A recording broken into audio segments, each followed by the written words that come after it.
সামনেই তো সেন্ট্রাল গভর্নমেন্টের বাজেট সেশন আসছে না। বাজেট সেশনে তো সবাই তাকিয়ে থাকে যে যে পেশায় থাকুক না কেন, সবাই আশা করে তাদের প্রকল্পে, তাদের কর্মসূচিতে কিছু নাও হলেও আর্থিক বরাদ্দ বাড়বে। কিন্তু আমরা দেখছি যে 14 সালের পর থেকে কেন্দ্রের যে সরকার বসেছে, তাদের আমলে আমরা কিন্তু দেখিনি যে এই যে প্রকল্প কর্মী, যারা অঙ্গনাদি কর্মী, সহায়িকা, আশাকর্মী, মিড ডে মিল কর্মী, সবাই কিন্তু গরিব ঘরের মেয়েরা আসে এই পেশাতে। এমন না যে উচ্চবিত্ত মধ্যবিত্ত পরিবারের মেয়েরা আসে, নিম্নবিত্ত এবং তার চাইতে গরিব যারা, তারা আসে এই পেশাতে। যে তারা আজকে সবচেয়ে বেশি আক্রমণের শিকার, সব দিক দিয়ে, সামাজিকভাবে, আর্থিকভাবে।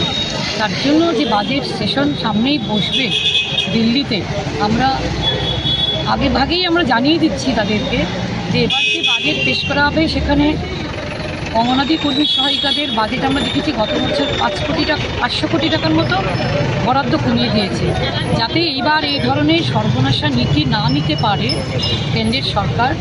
তার জন্য আমাদের CI2 নেতৃত্বে গোটা দেশে এই প্রকল্প কর্মীদের নিয়ে বিক্ষোভ জানাবে এবং আশা এবং মিড ডে মিল কর্মীদের মজুরি বৃদ্ধি করতে হবে, এই দাবিও আমাদের সঙ্গে থাকবে। তো আমরা চাইছি, আমরা এখানে আজ খুব বেশি আসতে পারিনি, কারণ আপনারা জানেন 18 সালের পর আমাদের প্রকল্প কর্মীদের উপর নানান রকমের আক্রমণ চলছে, ভয় হুমকি দেখানো হচ্ছে, ফলে তারা একটু নিজেদেরকে গুটিয়ে রেখেছে। কিন্তু আমরা চাইছি আরও বৃহত্তর পরিসরে যেন আমাদের প্রকল্প কর্মীরা রাস্তায় বের হয়, তারা যেন তাদের দাবি নিয়ে লড়াইয়ে সামিল হয়। তার জন্য আজকে আমরা কিন্তু এটা জানাবার জন্য আমরা সমাজ দপ্তরের সামনে বিক্ষোভ সংগঠিত করছি।